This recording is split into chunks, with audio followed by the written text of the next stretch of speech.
നമസ്കാരം. കേരളത്തിൽ നടക്കുന്ന ചില സംഭവങ്ങൾ മനഃപൂർവ്വം ചില മാധ്യമങ്ങൾ മറച്ചുവെക്കാറുണ്ട്. രാഷ്ട്രീയക്കാർക്കാകട്ടെ തങ്ങൾക്ക് പ്രയോജനമുള്ള വിഷയമാണെങ്കിൽ അത് മുതലാക്കാൻ വേണ്ടി ഏറ്റെടുക്കും. ഇക്കഴിഞ്ഞ 23-ാം തീയതി വെള്ളിയാഴ്ച പൂഞ്ഞാർ സെന്റ് മേരീസ് ഫെറോന പള്ളിയിലെ അസിസ്റ്റന്റ് വികാരിയായ ഫാദർ ജോസഫ് ആറ്റുചാലിനെ പ്രായപൂർത്തിയാകാത്തവർ ഉൾപ്പെടെയുള്ള ഒരു സംഘം പള്ളിവളപ്പിൽ വെച്ച് വാഹനമിടിച്ച് വീഴ്ത്തിയിരുന്നു. ഇതിലെ പ്രതികളെക്കുറിച്ചുള്ള വിവരങ്ങൾ പോലീസ് ഇതുവരെ പുറത്തുവിട്ടിട്ടില്ല. മാധ്യമങ്ങളും ഇവരുടെ വിവരങ്ങളും മറ്റും പുറത്തുവിട്ടിട്ടില്ല. പ്രായപൂർത്തിയാകാത്തവരുടെ വിവരങ്ങൾ പരസ്യപ്പെടുത്തുന്നതിന് നിയമപരമായ തടസ്സമുള്ളതിനാൽ ആ കുട്ടി ക്രിമിനലുകളുടെ പേരുവിവരങ്ങൾ പുറത്തുവിടാതിരിക്കുന്നത് മനസ്സിലാക്കാം.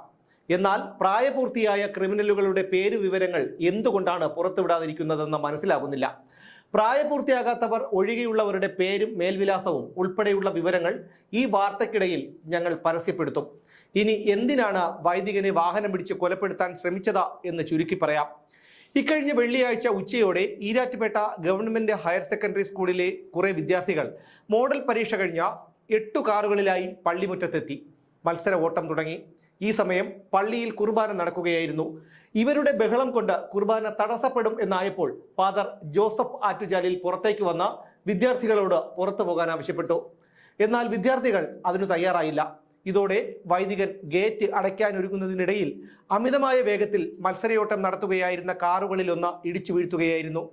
എന്തായാലും സ്വകാര്യ ആശുപത്രിയിൽ പ്രവേശിപ്പിച്ച അദ്ദേഹത്തിന് ജീവാപായം സംഭവിച്ചില്ല. ആരോഗ്യനില തൃപ്തികരവുമാണ്. ഇതിൽ കുറെ എണ്ണത്തിനെ പോലീസ് അറസ്റ്റ് ചെയ്തു.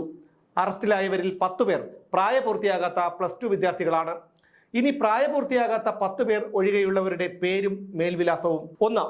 കൈഫ്, വയസ്സ് 18, സൺ ഓഫ് നൌഷാദ്, പാളയം പറമ്പിൽ, ഈരാറ്റുപേട്ട. 2. ഫയാസ്, വയസ്സ് 18, സൺ ഓഫ് അജീബ്, കൊല്ലം പറമ്പിൽ, തെക്കേക്കര, ഈരാറ്റുപേട്ട.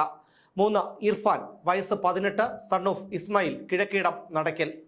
4. ഫഹദ്, വയസ്സ് 18, സൺ ഓഫ് സത്താർ, ചോലയ്ക്കൽ, നടക്കൽ. 5. സബീൽ, വയസ്സ് 18, സൺ ഓഫ് അജി, തൂങ്ങാംപറമ്പിൽ, തെക്കേക്കര, ഈരാറ്റുപേട്ട. 6. സാദിഖ്, വയസ്സ് 18, സൺ ഓഫ് ഷാഹുൽ, പള്ളിപ്പാറയിൽ, നടക്കൽ.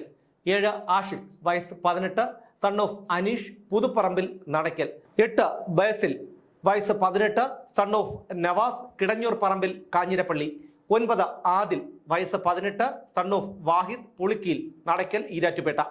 10. നിസാമുദ്ദീൻ, വയസ്സ് 18, സൺ ഓഫ് ബഷീർ, ഇടത്തും കുന്നേൽ, ഈരാറ്റുപേട്ട.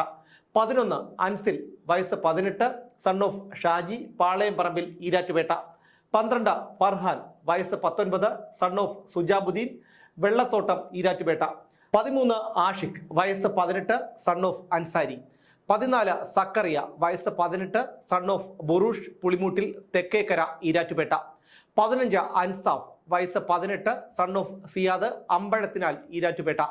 16. ബിഫാഷ്, വയസ്സ് 18, സൺ ഓഫ് സിറാജ്, വരിക്കാനിക്കൽ വീട, തെക്കേക്കര, ഈരാറ്റുപേട്ട. 17. യക്സാൻ, വയസ്സ് 18, സൺ ഓഫ് ഷബീർ, മനക്കപ്പറമ്പിൽ, ഈരാറ്റുപേട്ട. ഇതാണ് പ്രതികൾ. 17ഉം 18ഉം വയസ്സുള്ള ഈ വിദ്യാർത്ഥികൾ സ്കൂളിൽ വന്നതും അഭ്യാസം കാണിച്ചതുമൊക്കെ വാഹനങ്ങളിലാണ്. 8 വാഹനങ്ങളിലാണ് ഇവരെത്തിയത്. ഇവർക്ക് നിരോധിക്കപ്പെട്ട ഒരു സംഘടനയുമായി ബന്ധമുണ്ടെന്ന് പറയപ്പെടുന്നു. ഇവരെല്ലാവരും മുസ്ലിം മതവിഭാഗത്തിൽപ്പെട്ടവരാണ്. മറ്റൊരു മതവിഭാഗത്തിന്റെ ആരാധനാലയത്തിന്റെ വളപ്പിനുള്ളിൽ അതിക്രമിച്ചു കയറി അഭ്യാസം കാണിക്കുകയും അതും ആ ആരാധനാലയത്തിൽ ചടങ്ങുകൾ നടന്നുകൊണ്ടിരിക്കുമ്പോൾ അഭ്യാസം കാണിക്കുകയും ആ ദേവാലയത്തിലെ പുരോഹിതനെ വാഹനമിടിപ്പിച്ച് കൊലപ്പെടുത്താൻ ശ്രമിക്കുകയും ചെയ്തിരിക്കുന്നു. പക്ഷേ കേരളത്തിലെ ചിലർക്ക് ഇത് വെറും നിസ്സാരമാണ്. ഇത് മറിച്ചായിരുന്നെങ്കിലോ? അതായത് മുസ്ലിം പള്ളിയിൽ പ്രാർത്ഥന നടക്കുന്ന സമയത്ത് മറ്റു മതവിഭാഗത്തിൽപ്പെട്ടവർ ഇങ്ങനെ അതിക്രമിച്ചു കയറി ബഹളമുണ്ടാക്കുകയും പുരോഹിതരെ വാഹനമിടിപ്പിക്കുകയും ഒക്കെ ചെയ്തിരുന്നെങ്കിൽ ഇവിടെ എന്താണ് ഉണ്ടാകുന്നത് എന്ന് നമുക്ക് ഊഹിക്കാൻ പോലും കഴിയില്ല. തൊടുപുഴ ന്യൂമാൻ കോളേജിലെ അധ്യാപകനായിരുന്ന പ്രൊഫസർ TJ ജോസഫ് തന്നെ ഏറ്റവും വലിയ തെളിവാണ്. സർവമത സമാധാന ചർച്ചയൊക്കെ നടന്നു. അതൊക്കെ ഒരു വശത്ത് നടക്കും. ഈ വിഷയത്തിന്റെ ഗൗരവം ഒന്ന് കെട്ടടങ്ങാൻ മാത്രമേ സർവമത സമാധാന ചർച്ചകളൊക്കെ ഉപകരിക്കൂ എന്നതാണ് യാഥാർത്ഥ്യം. കഴിഞ്ഞ നിയമസഭാ തെരഞ്ഞെടുപ്പിൽ പ്രചാരണം നടത്താൻ പോലും കഴിയാത്ത വിധത്തിൽ PC ജോർജിനെ കൂകിയൊഴിച്ചു. കാരണം എന്താണ്? കേരളത്തിൽ ലവ് ജിഹാദ് ഉണ്ടെന്നും ഈരാറ്റുപേട്ടയിൽ നിന്ന് മാത്രം ചുരുങ്ങിയ വർഷങ്ങൾക്കുള്ളിൽ ഇത്ര ക്രിസ്ത്യൻ പെൺകുട്ടികളെ കാണാതായിട്ടുണ്ടെന്നും PC തുറന്നടിച്ചു. PCയെ കൂകിയൊടിച്ചപ്പോൾ അന്ന് പലരും കൈയടിച്ചു ചിരിച്ചു. കാരണം PCയുടെ രാഷ്ട്രീയം ഇപ്പോഴെന്തായി? ഇനി പറയാനുള്ളത് മറ്റൊരു കാര്യമാണ്. കേരള സർവകലാശാല യുവജനോത്സവം 2024 മാർച്ച് 7 മുതൽ 11 വരെ പാളയത്ത് നടക്കുകയാണ്. യുവജനോത്സവത്തിന്റെ ലോഗോ പ്രകാശനം ചെയ്തു. ആ ലോഗോയിൽ കുറിച്ചിരിക്കുന്നത് ഇൻതിഫാദ എന്നാണ്. ഈ അറബി വാക്കിന്റെ അർത്ഥം കുടഞ്ഞു കളയുക എന്നാണ്. ഹമാസ് തീവ്രവാദികളാണ് ഈ ഇൻതിഫാദ എന്ന വാക്ക് ഉപയോഗിക്കുന്നത് എന്നുകൂടി അറിയുമ്പോൾ മാത്രമേ കാര്യത്തിന്റെ ഗൗരവം നിങ്ങൾക്ക് മനസ്സിലാകൂ. ഇസ്രയേലിനെതിരെ ഹമാസ് നടത്തിക്കൊണ്ടിരിക്കുന്ന സായുധ ആക്രമണത്തെയാണ് ഇൻതിഫാദ എന്ന് പറയുന്നത്. ഹമാസ് എന്ന ഒരു ഭീകര സംഘടന അവരുടെ പ്രവർത്തനങ്ങളെ വിശേഷിപ്പിക്കാൻ ഉപയോഗിക്കുന്ന ഇൻതിഫാദ എന്ന വാക്കിന് കേരളത്തിൽ എന്താണ് കാര്യം? ആരാണ് ഈ വാക്ക് ഇവിടെ കൊണ്ടുവന്നത്? ഹമാസും കേരള സർവകലാശാലയും തമ്മിൽ എന്താണ് ബന്ധം?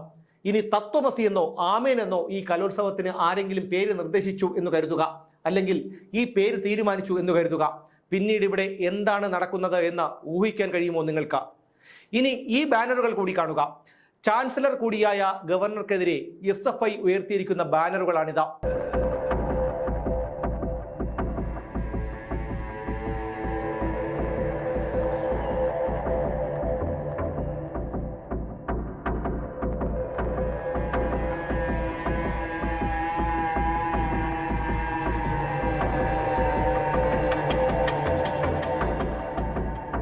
ആ ബാനറുകളിലെ ഭാഷയൊക്കെ വിട്ടേക്കൂ. ബാനർ എഴുതിയതും ഉയർത്തിയതും SFI ആകുമ്പോൾ ഈ നിലവാരം തന്നെ കൂടുതലാണ്. ഇനി മറ്റൊരു ബാനറിനെ കുറിച്ച് പറയാം.